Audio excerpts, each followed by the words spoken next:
कर सके। मेरा नाम दिनेश चौधरी है, रतलाम MP।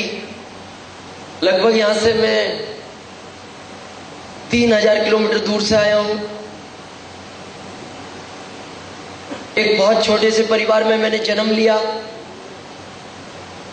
वैसे मैं डिस्ट्रिक्ट मुरादाबाद UP का हूं, लेकिन जो चैलेंज मेरी जिंदगी में आए ताकि उन चीजों से आप रिलेट कर सके, इसलिए मैं उनको बता रहा हूं। अभी आपने एक बिजनेस का नाम सुना होगा जो हमारे भारत में बिजनेस चलता है, जिसको हम बोलते हैं ट्रेडिशनल बिजनेस। क्या होता है उसके अंदर? एक आप और हम होते हैं कस्टमर, जो भारत के 80% लोग हैं। कहां से प्रोडक्ट खरीदते हो? रिटेलर से, दुकानदार से। Yes, retailer. क्या ये उसको बनाते हैं? नो। ये खरीदते हैं किसी होलसेलर से। ये होलसेलर किसी स्टॉकिस्ट, ये स्टॉकिस्ट एक CF एजेंट के थ्रू माल खरीद लेते हैं कंपनी से। ये हमारे भारत का एक परंपरागत व्यापार है। लेकिन इनके ऊपर कंपनी एक बहुत बड़ा खर्च करती है, पब्लिसिटी, विज्ञापन। क्यों? क्योंकि आप और हमको ये पता लग जाए मार्केट में कोई नया प्रोडक्ट आया है। ये 20% लोग हैं जो मिडल मैन होते हैं। आज तक जो मैंने शुरू में आपको बताया था 80 और 20, ये रेशो यही है। इसी वजह से चलता है। ये गरीब गरीब हो रहा है, अमीर अमीर हो रहा है। क्यों? क्योंकि हमारी खून पसीने की कमाई का पैसा इन चंद लोगों की जेबों में चला जाता है। जो भी हम खरीदते हैं कुछ ना कुछ परसेंटेज इनकी जेब में जाता है। सबसे ज्यादा ले जाता है विज्ञापन करने वाला, सबसे ज्यादा। लेकिन मेरे को बताओ, क्या विज्ञापन सच है? नो। लेकिन आज भी भारत में 80% लोग विज्ञापन देखकर माल खरीदते हैं, लेकिन आज तक कोई भी विज्ञापन सच नहीं है। छोटी सी बात मैं विज्ञापन के बारे में आपको बताऊं। कुछ समय पहले 3 करोड़ में शाहरुख खान कमांडर सिगरेट का विज्ञापन करता था, आपने देखा होगा। तीसरी मंजिल पे चढ़ता है, एक सिगरेट पी के और कूद जाता है, और नीचे आने के बाद गिरता नहीं, वो खड़ा रहता है और बोलता है अपने अंदर जो जोश है वो इस सिगरेट के पीने से है। क्या हो सकता है ऐसा? नहीं तो आप किसी एक व्यक्ति को ले जाओ और एक नहीं 5 पिला के कुदा दो, जोश आएगा? मेरे को लगता है वो जिंदगी में नहीं गिरेगा कभी। 4 करोड़ में आपने कुछ समय पहले मिरिंडा का विज्ञापन देखा होगा। एक आदमी इधर से आ रहा है, एक बैल इधर से आ रहा है, दोनों आपस में टकरा गए। जब दोनों आपस में टकराए तो जब आदमी बैल से टकराएगा तो आदमी 5 फीट दूर गिरा, वापस खड़ा हुआ, एक दुकान पे गया, मिरिंडा ली और पी ली, वापस आया, फिर बैल से टकराया तो फिर बैल 5 फीट दूर गिरा। क्यों? उनके कहने का मतलब है कि इसमें इतनी ताकत है, इसको पीने के बाद अगर गलती से भी बैल से टकरा गए तो आपका कुछ नहीं बिगड़ेगा, वो जो भी बिगड़ेगा बैल का बिगड़ेगा। क्या ऐसा हो सकता है? नहीं। डाउट हो तो आप एक बार प्रैक्टिकल करके देखना। डाउट हो तो, मैं नहीं कह रहा, अगर आपको डाउट हो ऐसा, ये कह रहे हैं कि ऐसा हो सकता है, नहीं हो सकता। आज 12 करोड़ में ऐश्वर्या टीवी पे आके बोलती है मेरी सुंदरता का राज है लक्स इंटरनेशनल, और हम इसलिए ना रहे शायद नंबर लग जाए। कितने लोगों को विश्वास है लक्स के नहाने से आदमी गोरा हो सकता है किसी को? मैच देखते हो? मैच अगर लक्स के नहाने से कोई गोरा होता है, ये साबुन आज सबसे ज्यादा वेस्ट इंडीज और साउथ अफ्रीका में बिकता, जहां पूरे के पूरे देश ब्लैक एंड व्हाइट है, वहां कलर्ड नाम का कुछ नहीं मिलता और वहां कोई खरीदने को तैयार नहीं। और दोस्त, यही कारण रहा आज जो भी प्रोडक्ट हम 100 में खरीदते हैं, कंपनी में 50 रुपए की लागत में बनता है, 9 रुपए कंपनी का प्रॉफिट होता है, 59 में चीज बनती है और कितने में मिलती है? 100 में। और बीच का 41 कहां चला जाता है? इनके पास। क्या ये क्वालिटी में कोई सुधार करते हैं? बिगाड़ने का पूरा अधिकार है।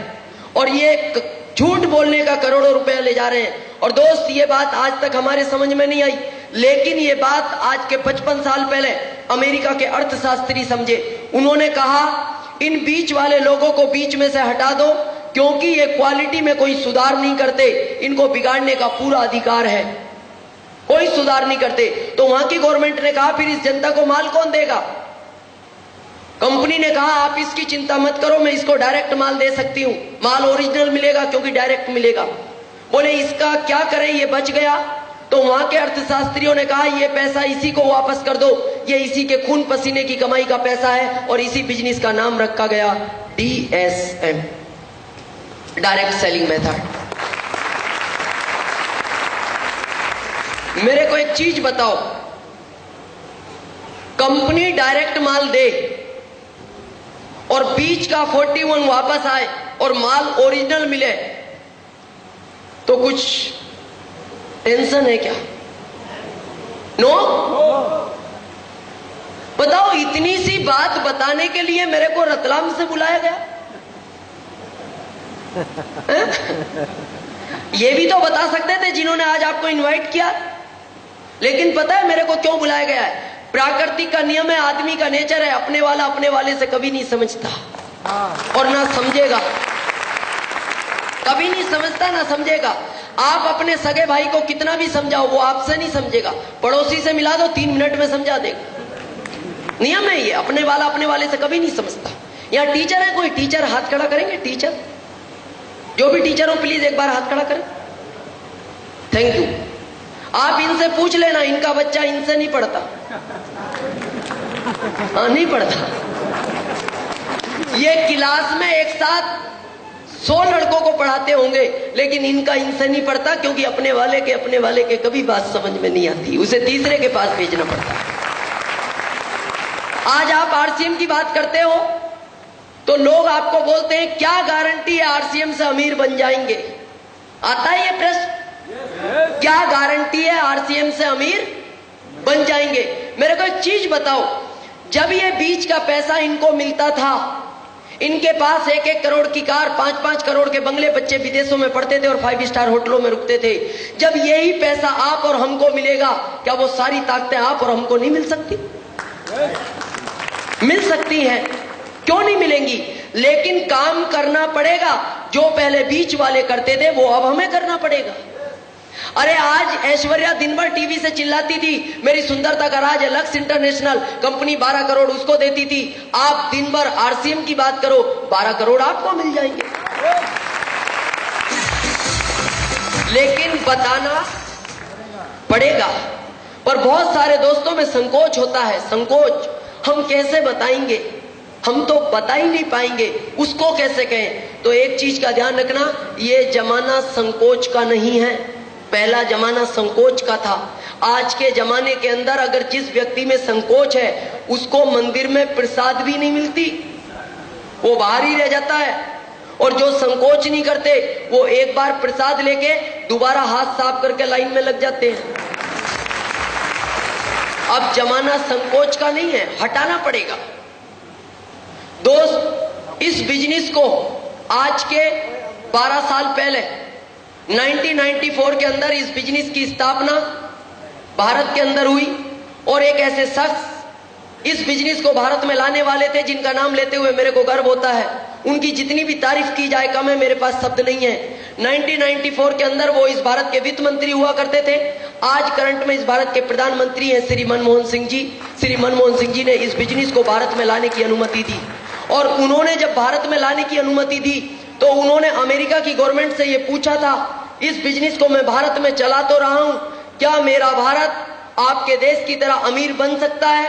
तो अमेरिका की गवर्नमेंट ने कहा था, मनमोहन सिंह जी आपका भारत अमीर नहीं, अगर ये बिजनेस भारत में चला तो आपका भारत वापस सोने की चिड़िया भी बन सकता है। आज जब इस बिजनेस की आप बात करते हो, व्यक्ति पता है क्या बोलता है? मैं डॉक्टर हूं, मैं चाय पत्ती की बात करूंगा, मैं इतना बड़ा इंजीनियर हूं, मैं पेस्ट के बारे में बात करूंगा, मैं इतना बड़ा वकील हूं, क्या मैं बात सोप की बात करूंगा? मेरे को एक चीज बताओ, टाटा से बड़े तो नहीं हो? टाटा से बड़े तो नहीं हो? बाटा से, अंबानी से? नो। तो मेरे को एक चीज बताओ, टाटा जैसा आदमी नमक बेच सकता है, बाटा जैसा आदमी चप्पल बेच सकता है, अंबानी जैसा आदमी आम बेच सकता है, तो आप इसका कंप्यूटर क्यों नहीं बेच सकते?